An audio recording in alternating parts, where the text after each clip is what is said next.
peri bewi akire na twen e de akowuo mu ni nyina mu no ho de sua ne ho de kire apie kasebo mu adwadifo de atodwa se dona ne kofom nyina ti enuane bo ye dino Ghana de hie bi so akasa fa ho eno so mu nsem obetena nwumre na ye fa na sema MTN everywhere you go network no eno ne papa kasongo we decide eno na ejina ne nanso eboso achese ne wo de piti nwura ne so a ne se ehye ne befua pacho pebito so ye kuani anansa wankasa wo mfikyire na wo ametena ho Lawson Herbal Center or the Lawson Herbal Mixture abedwaso ene ye kan me pacho wa wunya bi atridi betu ase ama wo Lawson Local Mixture no so boa mapa sisi akosua no emu infection ahodo nyina be ye firi ho ama natiapo Lawson the lemon capsules ye de guru mpam enti univaranda menya adwe uni oba menye jiwani mo the lemon capsules no sanse obey din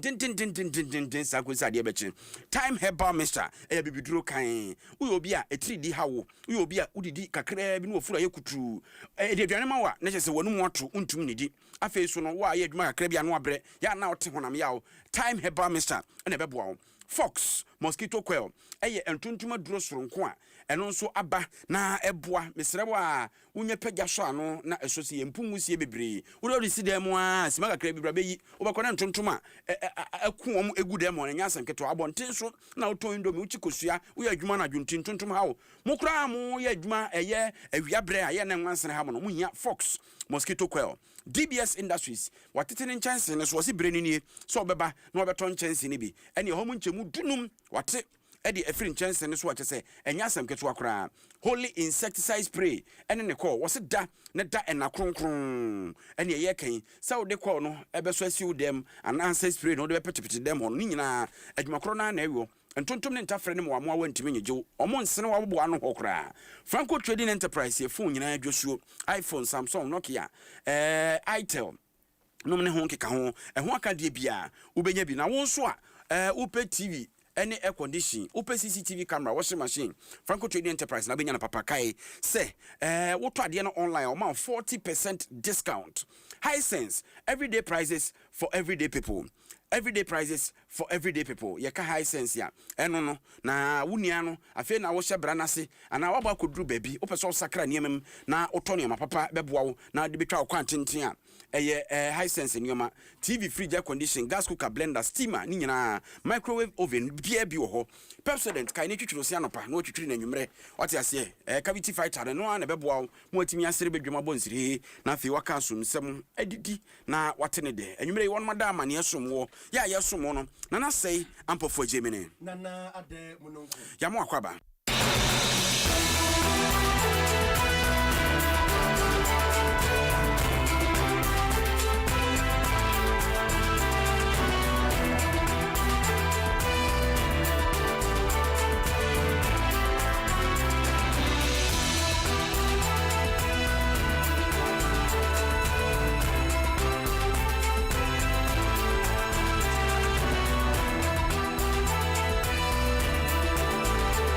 ensem na sempa choka en wo Facebook na bra behwe ani so ade na idie ensem ade ne nam no ani soso papa ye tibone yase emfa ntu bata utirinya utitire mu kura na oso nioma abantie bia ne din ne kwa me whisky na wa TV ase ne frɛ kwa me whisky ebeden na unya amane whisky anu ohye wonom wa tintasu nti ye eye din da so de anese waso ebeye hye papa kwa me whisky wonya mfinhia aduonunum ne yese ne mpra ne din ene Linda eba besra no na obi nim de ba ye ewutu papa ase wewutu sinya atoye mensirim wo finfin mantem na asemisiye ade akyen ya baba wayi ewu eda abantie dem se aduane ono ma ne di ye ne nam so ema ewu ye ana pem no wapem na kuno sete sei ene asemi yedomu asukwa ekwa kowie se kaswa ofako posifo akira brantie na kofia gei ena adi asem na chi kofi ya mo adwemo akwa ba wo na ba ejo hu ye de adum ya anya bia asem no eho ba bia te kakra ama mo hunu adekropoten a enam so na menkosra mempra de be kye na madani funu di atere se abrantia no nsem a akokuche police station kire se nyempra no eba na nchen na bawe wonya 22 years ana ba mo enso 25 years akite ene o se nya wale no dudu na na se relationship no started empra kye na adane awale na no ana wo che se ne mpran eba no hono mo akite umu ana che se watia from na to akoda ne boy wa obi anim se abayo we ne boy ni Then the girl say ne boy ne whiskey as any omu street ya ne ade etu okoda ye no na abante no nsem akotro process Kofi Linda yi na ogina ho no a wotwa mpesempesa wakokwan nsesei isabe pepe no oyin keche ho za no ama from Facebook me ha baba wa na ye de na kwa me whiskey okay twaso wo de twaso etu tun ze anije ya bayare de pa eni abrante enso ade whiskey no anije yo mo de pa na no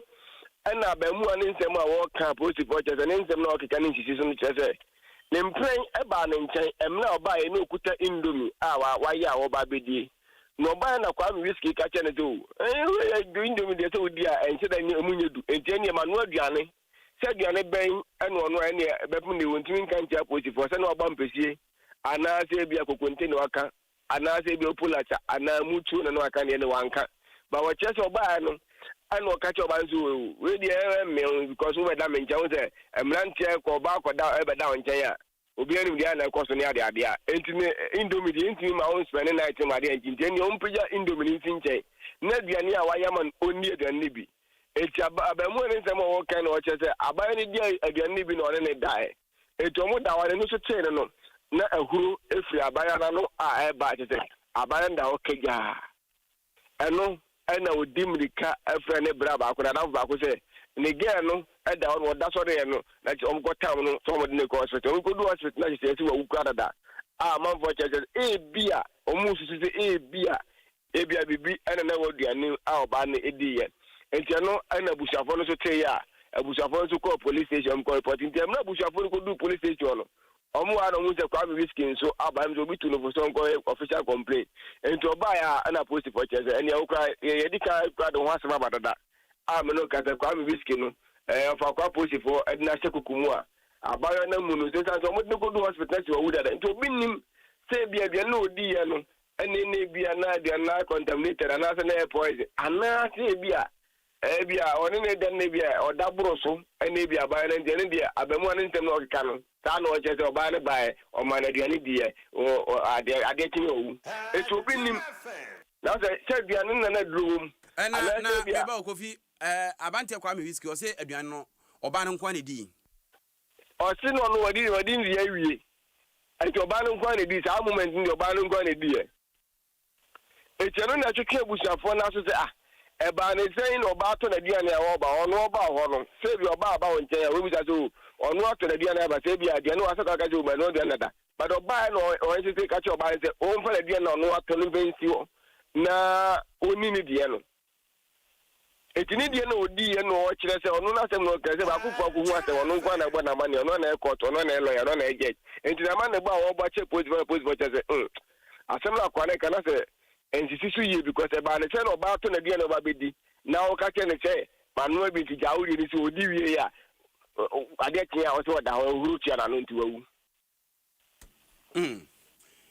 Kofi ntire se ya make say dey o twe posifo de kukum se o twe posifo kukum abayo na munu zo posifo o fa kwadi na be piem o police mo chira mo be up to na say so aduan no odi ene na wudogum ene owi ana say bia kwa me whiskey atem ne boro so ene bia abayo na from awu anti up to no ene betimi ache ba say dey abramu ana eda so twe posifo kukum se bia na say ma yentie ohene wono wo papa se number 1 nana kwawo abekwe ne nsama odi tu dwanansa am Friday am apalo no na meeting kan say okon ne boyfriend bi o ma we ko wu ada ho ti me bi se mu no ma o se ya wadana ne mre no na oko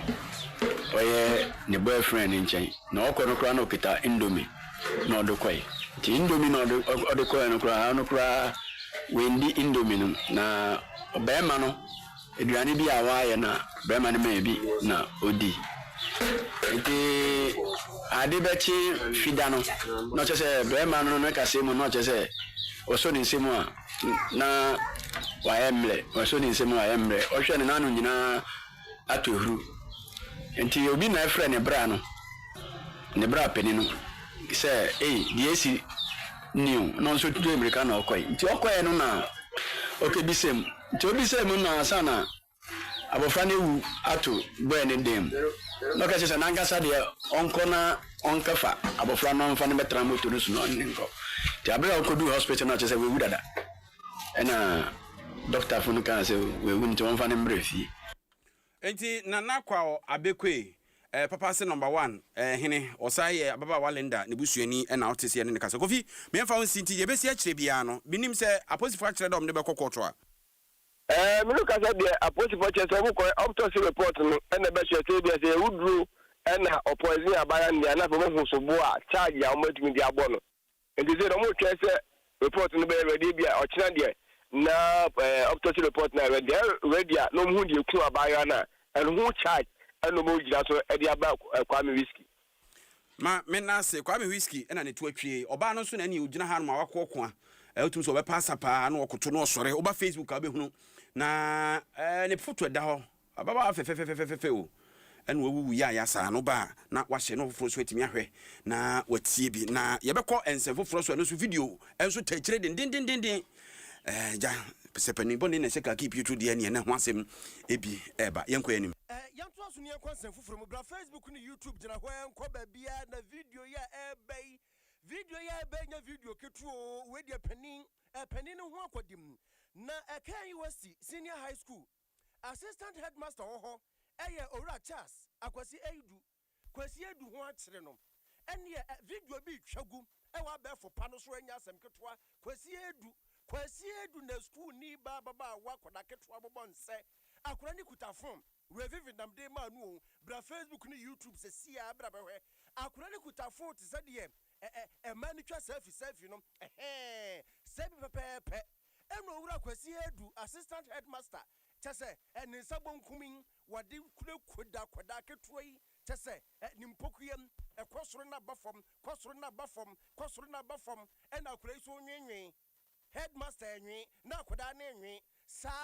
na abeto abontini video yi abeto abontini na baye Ghana fo ahase e kasa fa ho ena headmaster wanya de bra Facebook ni YouTube bra be hu eni so de enedue ya Ghana Education Service for Trocrata tin de abeto abontini wo kirem se headmaster di bra no won fanto wansam won twen na hwehwemu anu odene fiko enkoso ntie nei owura edunya de obetimi akọ office biom enya de so obetimi asi school dem ho bio kopem se ehwehwemu hote krogen ebekoso na Facebook YouTube oba be headmaster no a we minim age am de ba no so ohwe nanim wo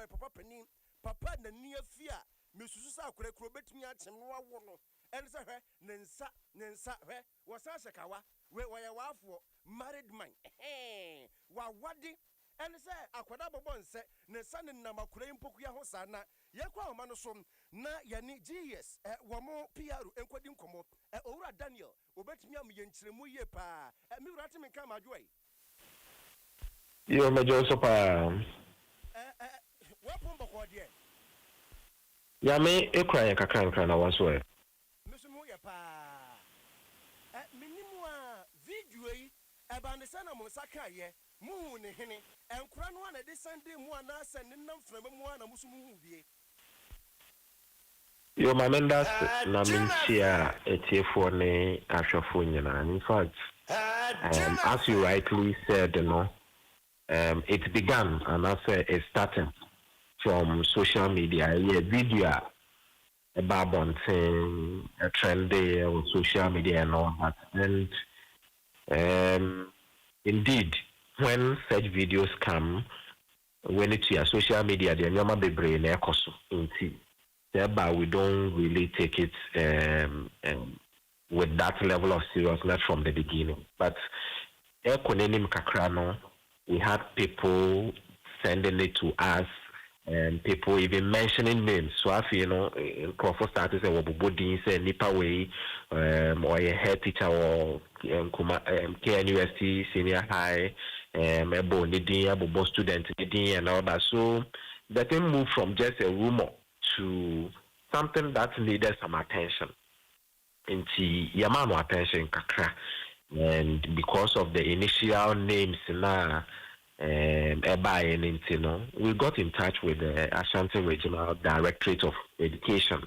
to understand what is going on. Yeah, getting in touch with them, no? They made us understand. Oh, Nipa na muhu video ni mono. We are real human beings. And AI, they are human beings. We know them. We know say Bema no assistant head academic school we mu akwala no so kra form 3 students CCA kwan we school. So at the time of the video they know that so school mo na ade. So that is when we realized no, if the video is at this point or at this moment, if the video is established to be containing real human beings and the human beings happen to be Ghana Education Service, yes, staff member there, then we have to step in. Until last week, Mpona, you relieve of the position, no? Na, we realize say no. Even though you take an initial step towards solving the problem, no, the issue now, so I get the attention of the public interest at them because video now trend they are called very far and wide into follow even though you the punishment man and as you take initial step we should also update the public my public in and I'm yet to at the moment and near going forward and so until I'm yet to currently and say ni position say or church and that's or assistant headmaster academic ya ka chance onje monto for now na school mo so mo nko ho biem ejawa weni tua se bibi bana ye investigate sanwa aya na the individuals involved we try to separate them from the grounds and also from the field na investigations na concern because one thing here na wo kwako use wo position and our office the assistant document be a normal the change be a normal the influence the process in a way into to safeguard the process and make sure say investigations and so one who be here and say my head wager position not to work for now yet to me investigations and see that is where we have gotten to at this point. Yes.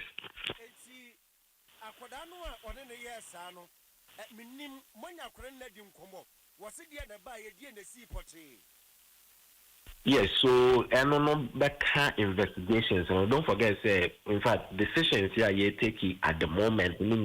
say you say investigations echoso the persons involved ye who in the video ye did in kakra our background and I say what step aside my na yetumi ye investigation ti sa in commentary individual level commentary say head akwala no ne so ne fa ba ye even the use of mobile phone in the school say then then onya mobile phone impo school mu what is the relationship between herself and the head and of course even though video ni mo they are very compromising enough but we want to also know what is the relationship between them and them can say papa penny muasa obesusu abaya ketwa no bufumu abaya no so bekiti ne forehead na we would establish all these nuances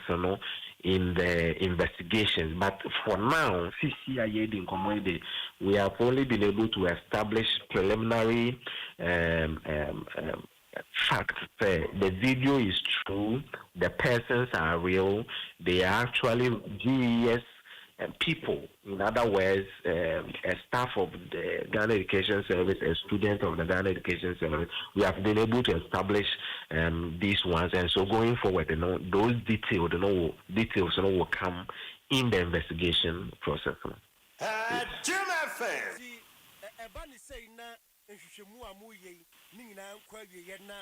Ebia said ye binumu susuno anya sa na tia na said ye yakugu papa no animu ase eno sa de na Ghana Education Service mo be sa ya fa ho bio. Indeed, we share your statement that you release and nkoma ye did at this point now we use the word alleged, because even though yes you video now they are pointed to a particular direction but as you rightly said I mean, video alone is not enough. If you could have investigations in a baby, the man is completely innocent, and the result is not as we anticipated in the video, no, and all that. In that case, you know, our use of the word alleged, and I say alleged persons or alleged crime committed, you know, will stand, because we are careful not to pronounce anyone guilty, except when the court of competent jurisdiction announces internally, you know, the Ghana Education Service, disciplinary committees that we have, internal code of conduct, ebo acheche for ho ban ebo adesua for ho ban na adi nyina no say investigations ni nyina na ye your code of conduct no na bibia ye okay say papa no you know, and from Subia in our papers. But of course, as we have already said, you know, these are all allegations at this point in time. But definitely, as the video itself has already gone widely, you know, we will still encourage, say, even if the outcome, no, proving innocent, simple, the video that was done, no, disgraceful enough. Nti ebesre ye acheche for ye head the phone in answer very possible that they should refrain from such controversial videos, whether it is right to do the video or not right, you know, it will no longer be the point. But any video, any position, any activity, any engagement generate controversies around your name, around your profession, no? You better encourage you say they stay away from this, so that we don't even get to a point where you have already been embarrassed, your name, your face, your activities are already out there, people are castigating you, then you later come back to say, oh, that's in the crown, and you're not born a crime, so you could have stayed out of all these controversies in the first place. Yes. Daniel, mamena was na memfa wo sie hwehwemu gusu ekoso de beba na nkomodie ya toa so hwehwemu ni kosie wie ya why yo mi aso me da sepa mo nipa ene kasa ye kasamafo edema Ghana Education Service owura Daniel Fanyi na chese ye na kasa bra Facebook ni YouTube na video no edaso adem papa no de hadwe kra no sa ring sanche no ring se no na ensa no ring se no sa de ato akoda no mpokua no so Kulaketua, oh, my papa kiss on the forehead. Kulaketua, man, papa kiss. On the forehead. Just a video, no, and I saw them. And what they turned in here so baba. I don't Facebook, YouTube, a dem, oh, papa, no, and near fee. Hey, Jomuko sweet the air way. No moon, baby, so I did what I want to be. Yan to us, so now, young concert from. Oh, DSTV, the any attempts will say, yea, for Saburo Fruso, then Uncle Point Siabe, when they saying, and Chebia, and a swap for Rinkit audience, so you're at some night, George. And a year multi choice Ghana, one woman, DSTV, your modia, and for Tra, at one woman, so Nina, and so say, or may I buy to turn your mamma, Niama, $7, above from Kakra, I will see the enemy, a day, and DSTV for Sika, one more edge Ghana for your tramin, one more rain, so sans order to Toma, who was what. Unya to wasie tu mire kiresie ekirechira ma hodo no sebe de obi a ege ne chese Ghana de ye bu ye fa so papa de asifo yi etu o hye so o monte so equation o monte so nye yie ene adane apotwe weka na we aka ha fe de wi akire na o se otumi fotumi o rock of beti nti so afo e ka se o mo kokokosi September bosome no nda ne to so aduasa so o mo anye bibia ene ekoya kokokoko wi sa fe de on pa committee no money DSTV for entrance no money nkomo hwa de crop nti a omo bo no so omo teso enye yie na aye hunu se sisi no omo sisi ye ana so omo dwuma no omo ya asembia eni hu ne den na so afọ no friends entwerefo no kire mu se nkomodie no den a bibi afiri mu aba na de afiri mu aba ne se efiri October bosome ne da edikan nyame ya adoma da wukuada ekro no obi bia de DSTV ye adwuma no so onim se DSTV no ye wona kuakua esa hemfu tinye ebi de da bia chi ye wo de otria ene choice ene film kwa na behwe ebi wo so abetima hwebo kakra tuntimi hwe ni nyina compact no na compact plus na so de otimi hwebo nyina na mo premium ne de na se ne bibia opeso hwe bia no eba e ma hwe ente se no de kwa kwa ban se free October bosom de di kan no so otua compact a mpanimfoɔ hyehyɛ a wayɛ no ɛne sɛ ebepagya hɔ ɛde wakɔ compact plus ɛna afei so koraa no sɛbe sɛ woyɛ obi a watua compact plus deɛ ne sɛ epagya hɔ ɛde wakɔ premium no untua kapre koraa ɛmfa nka ho nti mpagya no ana ne ɛde di mu saa na sɔfo ne nyantobaseɛ ɛkyirikyiri mu yɛntie kakra. MultiChoice Africa has committed to implement an unprecedented increased value offer only in Ghana, and I repeat, only in Ghana, which will result in Ghanaian DSTV subscribers getting more services for less. Depending on the DSTV package or bouquet you use, subscribers will get between 33% to 50% more value. The new arrangement, effective from 1st October 2025, are as follows. For those who are on the Paddy Bouquet subscription, you currently pay 59 Ghana cedis. When you pay 59 Ghana cedis, you get upgraded automatically to Access, which is valued at 99 Ghana cedis, and you get 35 more channels. This represents a 40% savings if you were to pay for the Access yourself. Second bouquet, Access, currently going at 99 Ghana cedi. If you retain your Access bouquet at 99 Ghana cedi, MultiChoice will bump you up to the family bouquet, which is currently priced at 190 Ghana cedis. You get 19 more channels,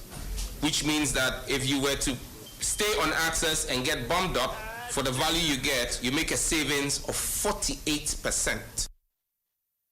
Enti dwumadie no na yewura Sam George wo kyerɛkyerɛ mo wie no de kokɔbɔ ɛma wɔne a ɔte ɔman mu nso Nigeria decoder no magyegie ɔmpa de afuo nti ɛno sɛ ba betwa hye atum sɛ de ufiri Ghana ɛkɔ Nigeria wɔn krata asɛm a wɔsɔ woyɛ no ne ho keka ho saa pepepe enti ma sɛ obi te Ghana na otua sika ma Nigeria fo ne edi so mfa so abra Ghana ban nya ho kapre entu bia na oyɛ saa de ne bibia na nkyɛ wo sɛ TV na no behu ngansana kye na je sɛ aban na atwa mu san sɛ saa de no emfa mra kwan. If you're a Ghanaian and you use what I call ghost boxes, the boxes from Nigeria, you do two things. You deprive the Ghanaian shareholders and owners of MultiChoice Ghana from revenue because you're paying to the Nigerian owners of MultiChoice Nigeria. But more importantly, you deprive your own homeland of tax revenue because in what you pay to the Nigerian for the Nigerian subscription is tax to the Nigerian government. You don't expect the Nigerian government to come and fix your road or connect water or electricity to your household. You don't expect the Nigerian government to come and give you health care. You expect the John Mahama government to do that for you. And so yes, the stakeholder committee we've set up is actually going to work with MultiChoice to step up enforcement. We will come after every ghost box, we will deactivate them, and we will block them. Because now with the new pricing, you really have no excuse. Enti asamde aba ede ama woni a edi DSTV edi dwuma ewo oman mu ena ote se soafo no ebomu no yanto aso na yanko anyinama hoden emu nkomodie kakra na medoko memra se bedwafie a abeyeko ayapa wo mu Ghana yanyinama hoden wo mo hweso wo memra se bedwafie ena titire ni a wodanom eye Emmanuel Kwasi Bagira ne wodi atodwa ekire mu se wokọ eye Northern region ne mpotamu a nipa bofo bi atiesi mpotamu a ene anyinama hoden kanea eho akade no ene se wo tetia ne se wo tete kro ebi todi na ebi twitwa wo yesenade se wo twitwa kwa ne senti empanimfo ade atodwa ade adesrede we kura eye instruction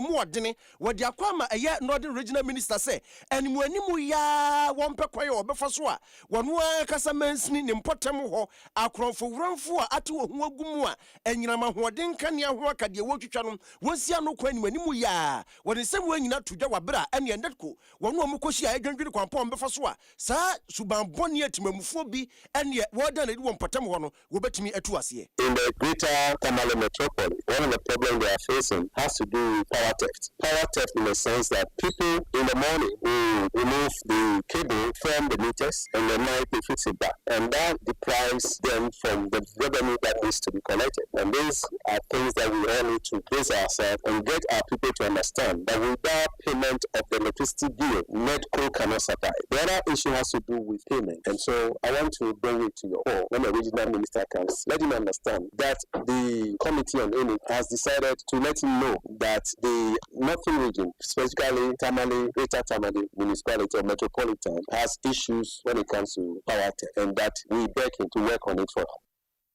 Na titira ni ama abadwaku ayapa omemra se badwafie nyina mo hode wo hweso yewra Emmanuel kasa wie ye na CEO Edma Netco John Yamua enso kasa ye na o kire mu se akrofo na wia wo mu atu kompata mo a eka do mu tiri so nya asem ketwa ne senti enhihye mpanifo de begu apono so yi ebetimi aboa pa maka twitwiri dia da bia wo bo no eso atimi ate. This year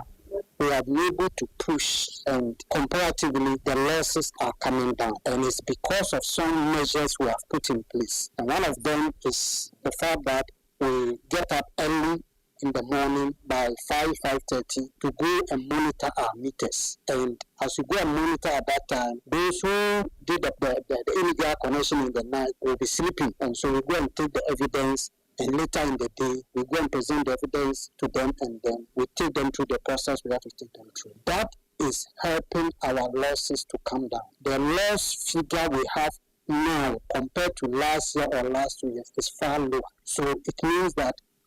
exercise is making greater impact as far as distribution losses is concerned. We want to appeal to everybody to give us a helping hand, support what we are doing. We are not harassing anybody. If you haven't bypassed your meter, we don't come to your house. We have nothing to do with you. We aye pani kwancherefo Edma Netco John Yamua nene na uti yento aso na ene de ye da wiase nyina yesi o se yemfanka akoma ho asem akoma ekuta yeyi wo de o sori a fansa to akoma so se de o ka promise of my honor no obeti kum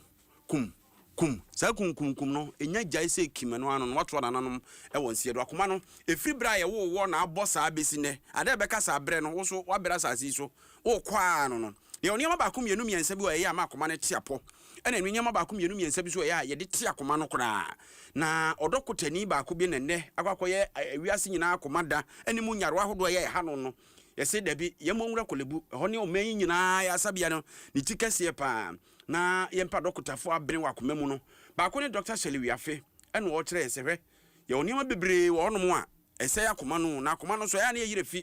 se no ne kuta ni padua no na ne wo kan yare ba ko ekum ni papa wo ebibre ma nkanka Ghana ha yakoma yade enti ebra so se yete ni hwe enkyini die bebre bu ono mo nyanze ye nkwan ma no se te se de okoka o se nkwan bone ye de nkyini na die be kan kyene se ya abo se ye die obe kan kyene a go se de se ye twa mu no ansa na ne ho aba no obi so ho no mo a exercise per friend exercise hwia kai se uba kura no obe order ne ba be gina na tifi ha obe ka se bra wachi o ma wachi o nante me fro da ti pass ye nante na etumri ka me fifre tie no efifre beti na bia na mpem so ati ana na de bia tompaso no operation obeyi o se ni nyina ya de ha dwen ne kuye pa is your cancer cardiovascular disease your can yarewa affect nipa akoma any blood vessels and any cardiovascular disease into otisa obi enya stroke is an example of cardiovascular disease. Another one a heart attack your nyama dia your friend risk factors and then cardiovascular disease ba into ekum nipa more than anything else, especially in sub-Saharan Africa. Ghana ye part and nothing that who here say the bone with the Ronia in Kofu near also more senior bear over risk factors and cry bit me as no. Most importantly, no so no. I have to mention say cardiovascular disease were risk factors. Cholesterol ye high, smoky, unye active, baby out to come, go for walks. Inti nyina ye niama obi won so di nchine dodo ono mansa e ma ne bro so we mu nyina ye niama we call them risk factors say ya nso ano a massa cardiovascular diseases inti AD enyanche hu hia say another World Heart Day no for again be tia ma for again so say e costo and there are things that e within our power e betimi aye ama no abra se ni etimi ani ache enti wei ene nsɛm a doctor we afe eto yanim na o wie no ene o se se yete nkyene die no so enuane a eye srade enuane ne anwanwa no enso so yem ya ni ate so kakra afe ensanom nom ne ade no so ye bete so a ye exercise MP2 cigarette no nwusie bibia ye nwusie bia wayere ho twene mi bia no opapom de pa dia na ahwe atwe ho afiri ho Odi nchine dodo, you can cut down on salt. Your bed more. So it is recommended say we do between 150 minutes of vigorous moderate intensity exercise every week. We are reducing saturated fat, meat sources, smoking. It was say jai smoking in all of its forms. I say in Tina Mojani Femno. Now my risk of cardiovascular diseases no across stroke. Now you're reducing your intake of processed foods and sugars and the like. No, ban alcohol as much as possible. It is better to cut down. So there's no specific cutoff. A bit me about any time depending on who ni pano. No two people are alike. There's a family history of strokes, there's a family history of hypertension, diabetes, heart attack, and you hardly walk. So there's no age. If you are young, BP can come much earlier than age 40 for you. There's no specific age cutoff for cardiovascular disease. So depending on your own lifestyle and all these other things that I've mentioned. Eti ayakoma dem pacho dwen wakoma ho ate na wakoma na tito yema na se jabo anase na ho den tekofo mu a na se oso osre kwan ha no no ahaya adom 106.3 asempa 94.7 wa santimantem enhyira na busu bebre 104.5 affiliate no wahane aduonu miensa wo mamu amanone ka ho we NAKET KASIEBO adwada dwumre de eguso a yakenka de ama na nanade akwa aduane mu de ma mefa aduane na nto so akoma ne aduane enti aduane de ba ko ha na nsentem enche akura na soafo wonom ena hwe wo man akuayo yenuane so yewura erikopoku Edibato Ghana for nyina say de aduane bo anya din bi otisa kane nu aduane bo denden de koto banku 5 cities a eketekete mampo letisa akola twede wutwa mienu anasa se nuane yafoa wo man mama say Ghana dihye wo bi ho to ne bank kakra asem obeka na adom kai say yes da bi ya beti asim ya ni adwadifo nkanka wo mo to nuane wo dwa hodom bedin koma busese so asem asoafo yi ka se nuane yafuim esa na tia na malata dwom ni madwom ya tisi mu enye adwadifo kwadi nkomo eno mu chem se asma papa yi kai de wo mu bebre kafa ho nansa na no soafo na asem no de to dwa no ye ntie mre. Now food is not expensive. It used to be, because I remember somewhere in January 2023 food inflation skyrocketed to 61%. 61%. Now when food prices are going up, it means that the number of people in the poverty zone is increasing, because there is a positive relationship between food prices and then the number of people in poverty. I hope you understand it. Now, assuming at the end of the month you are paid your salary, the first thing you have to do is how to feed yourself and your family. So when food prices are going up, it can take the whole of your salary to feed your family. So after feeding, you don't have anything. So you have joined the poor people. Nipa yatini nka yeswafo wono de hwekuayo ene enuane so wo maimu onumonyamfo erikopoku ene abrofo no kan nyina na mdi kan de ko twi ma no sei wase nuane bo onya dene party se first no de ehunum na no na ene malata dwom ni madwom adwadifo ma wo ho omam tuntontozu banche bode suruisa fom yusanam yatisim ye no omkodi nkomo se swafo ne se enuane ayafuo muna motom ampasa ayefo eno mo kirem se wo adie ni din ne chi dia swati kakra bi na so ni nyina ka hyentuade boa nansen na gina so bare denden no eno na aka ho bi ma enuane ne boa no de tia na tie no yentia adwadifo no wen esa ne ton anyone na see anti so na krasi anti but the season anti se wodo ton se last o ton se 200 and be no ton 100 don't just say ayefo ayekotwegu ni boy abo enso no le fair no shabodie pol ba kwa omuji 5 million bodie pol no so enye pol abi o wakan ya obenya ebu a 8 million 7 million eno no ya gini 5 million na oni nyina obetie bodie ese ese no ye de to ho sefa ya mimi se me kan bi ebu a ye di akase no yetimi yi na 920 enketo na enum ne nson 20 ediane aba na so abo na sanete ne sa net laze se kuto e bra na ekuto ni wono o de ma 15 te se ko fan so 15 sa 1.5 oha no tandri aba tandri we say we o de ma ha no o de ma 150 Ghana so musa anyama ba so abon se net ne sa net ye aduane ne de enhye da masa na so ye aduane na wo ho na nso si ya no kuafo no omunya mu amagye bode ne bo ye den mimeti bode fo ye miema wo bode fo ene bode wo kontomire gu ha bebre first ne ka maduro ba akoso a sister ka bia 20 cities 30 cities and only 50 cities ya untimi to bode duro no so nya 50 ameka nya bode a ni duro so so dia so pa 1 million bode duro ba akop adroba fo ne se ni momo ayedin enti adwadifo ma no na wote wo monka wei ebi e wo malata bi woni ma ne wo modi nkomo na ye wie ne wo mo a ekwakoto nneoma no ye kotokodi no ye ne bi so ka se no mo kyem se adaswafo no wonte Ghana habi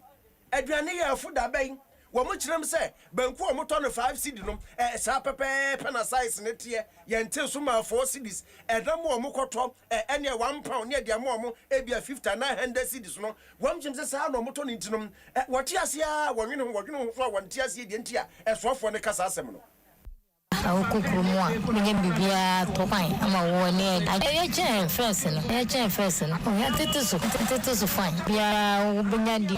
odani da abakrom pa do na abakrom ene ya tete so obi bako mu na oman waju se omu ntiti omu ne maso na do ne de aba pa na omu tete so wo ko be bia omu tete so bako pe na oman waju se omu de omu ntete so aba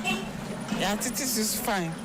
aba yes first enemy ba market no aduane wo so fine aduane na aba so se ehu yentete so ebode no na yeto no sa na yeto no anano de na mbete ni nura de na mbete sa yente so abode no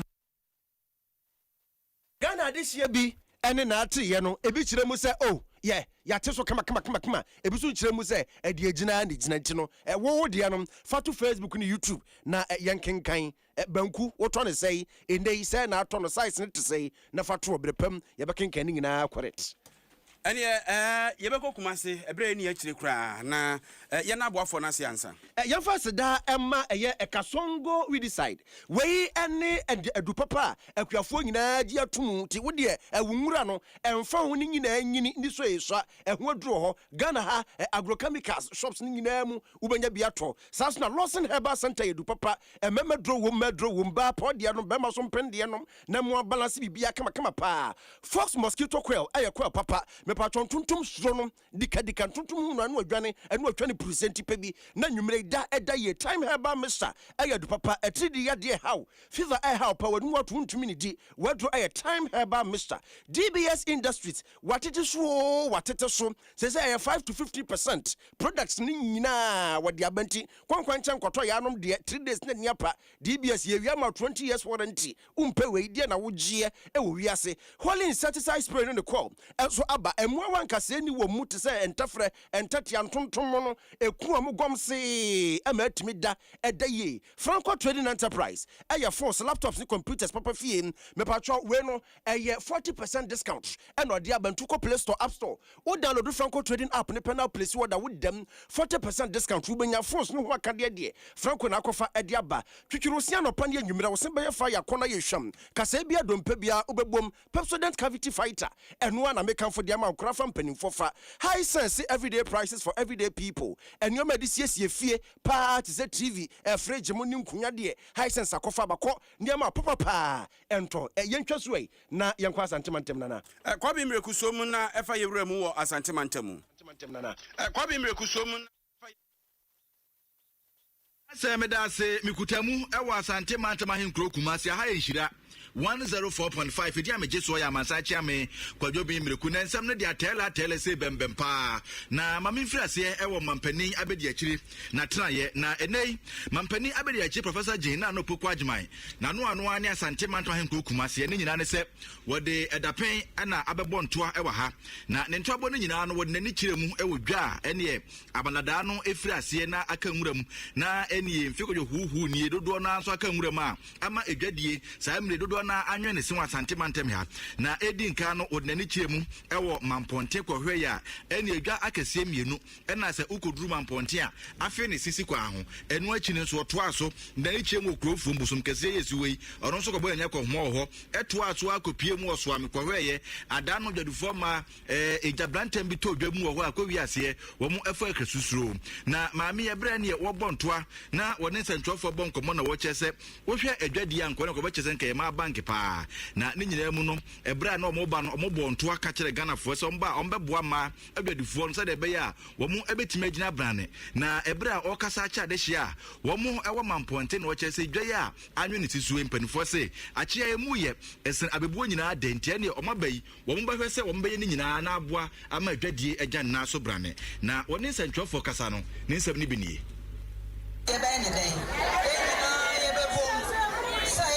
Assembly Common Fund, say special fund, say the one I say 1990. The baby and what will be a Kosheba, they say, I gave up a happy or not, the John Cosso. Your best baby, Nanka, you Nanka Yana, Nanka and Penisana. Ebeba San is saying, never boom, ye Papa boom. Yenina Passoji, Yenina Pemputu. Ain't it a siano? So about to Abba, so on to Abba, where is our wife there back of pay? Why not a 2 Abba Manoa and point to Baba? As problems can cry, a war, protest, but any idea. The enemy said, yeah, Baba to the Baba Monte. If you walk, Kakra.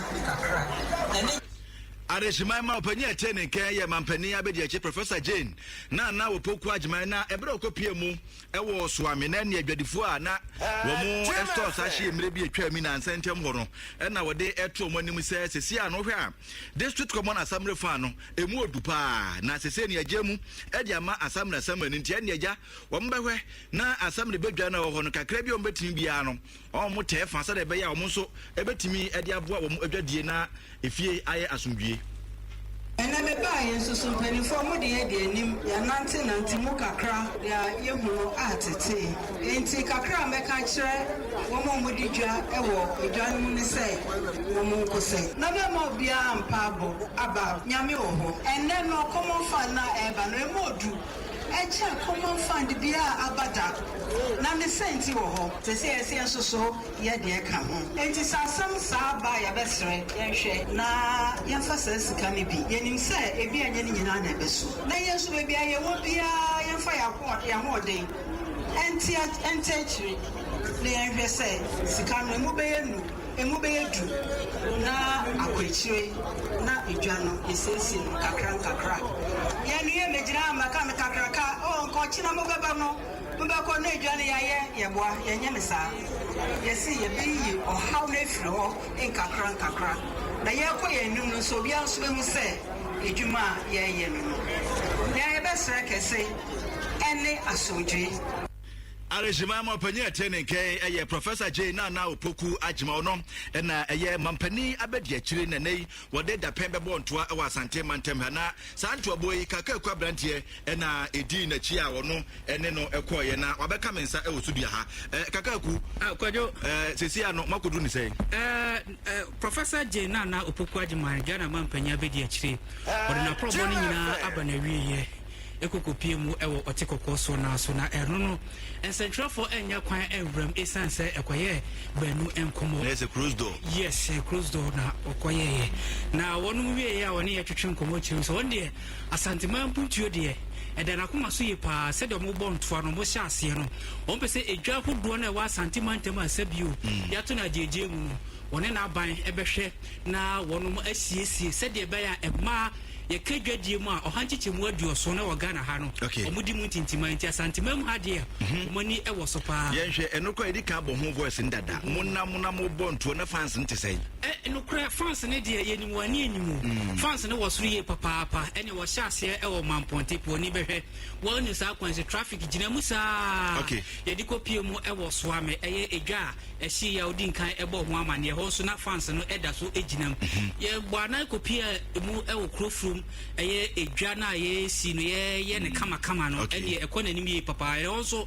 woni contractor no ko bon ko mo say yes na eno so mo ani abreso mbe ho so na fans no eguo tie die kire ko pie mo manhia ne de ye nim se eye asanteman puntu ne nkoso ni ti ekoye banu enkomo ya woni ote kokoso ebo ho nkomo ma bibia me no kasa die wasadi ne ni akire enkrampumpuni mantema okodi ne dwuma sa o mapanya be die akiri kaka kwa branch akwasi pokumeda sipi wono enene wodi vice president achi ekobo nto ya wabebo mu amane de ache na awia na yeto nkra wo yenkase mu se ne ekopie mu ewo broni kroma ensuo efa abamu bi a wanya mfinhia no bese nso na adehye wo ho ene na mato ankonya ka konfo ho ne nadmo ho ye mo adwen se ne agya wo mba pri bia se de be ya akura ya nsuo fa anin wo mo betime ho ba bia kwahye se bia otiase mpo enei na no makonfo ho komye etwa nkokọ ni nkosua dodo na no so setr akrai wo mo ehunu na adom kasie de akire bi ye ne wo ma wo mo eba ho bi wo mo ebo nkomo na wo mo kire se